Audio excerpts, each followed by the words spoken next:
Hello everyone, আসসালামু আলাইকুম। কেমন আছেন সবাই? আশা করব সবাই অনেক অনেক ভালো আছেন। আমরাও আলহামদুলিল্লাহ ভালো আছি।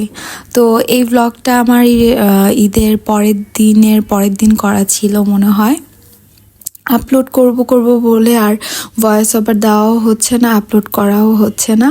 তো ঈদের সিজন যেহেতু, সকালবেলা গরু মাংসের ঝোলের সাথে চালের রুটি না হলে কি হয় বলেন?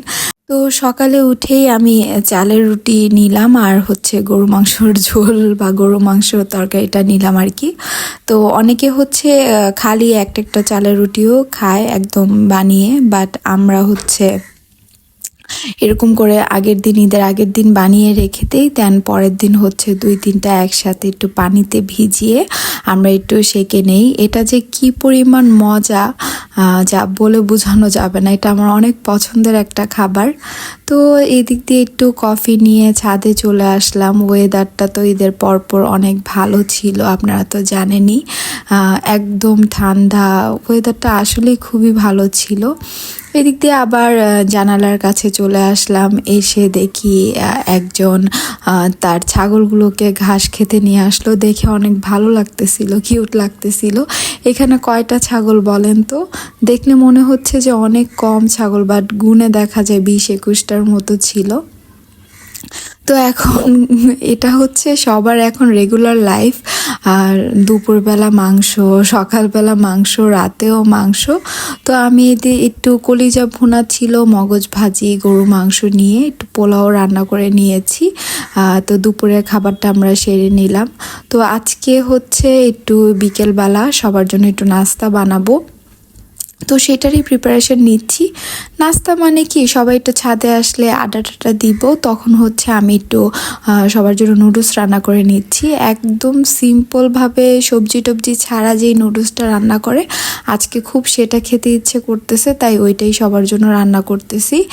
মূলত আমার ইচ্ছে করতেছে, তাই ভাবলাম সবার জন্যই রান্না করি। তো এখানে মিস্টার নুডলস আমি 4 প্যাকেট নিয়ে নিয়েছি, একটু বেশি করেই করব। আর এই নুডলসটা আসলে আমার বড় আপু অনেক মজা রান্না করে।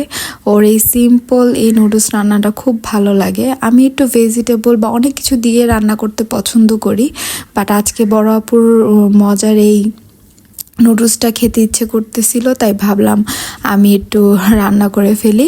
আমি জাস্ট আলু দিব, আলু, চিকেন, তারপর হচ্ছে পেঁয়াজ, কাঁচামরিচ, এগুলো দিয়েই করে ফেলবো আর কি। তো পুরো রেসিপি তো আর দেখানোর মতো কিছু নেই, এটা সবার কমন রেসিপি। ফার্স্টে আমি আলু আর চিকেনগুলোকে একটু ভালো করে সিদ্ধ হওয়ার জন্য ভালো মতো ভেজে নিব। এই তো ভেজে নেওয়ার জন্য দিয়ে দিলাম। এটা হচ্ছে আমি বিকালের দিকে রান্না করতেছিলাম। আর বিকালে কেন জানি ঘুম আসতেছিল না আজকে, তো ভাবলাম আজকে একটু রান্না টান্না করি আর কি। যেহেতু কয়েকদিন ধরে রান্না টান্না একদমই করা হয় না, সেই যে গরু মাংস রান্না করেছি আর তো কোনো খবর নেই, অনেক রান্না করে ফেলছি, এটার বলার মতো না। তো এই তো চাটা খেয়ে সবাই এই তো চলে যাবে এখন। আমিও একটু বাইরে চলে এসেছি। তো আজকে মিনি ব্লগটা এই পর্যন্তই। আশা করব আপনাদের কাছে ভালো লেগেছে। আল্লাহ হাফেজ।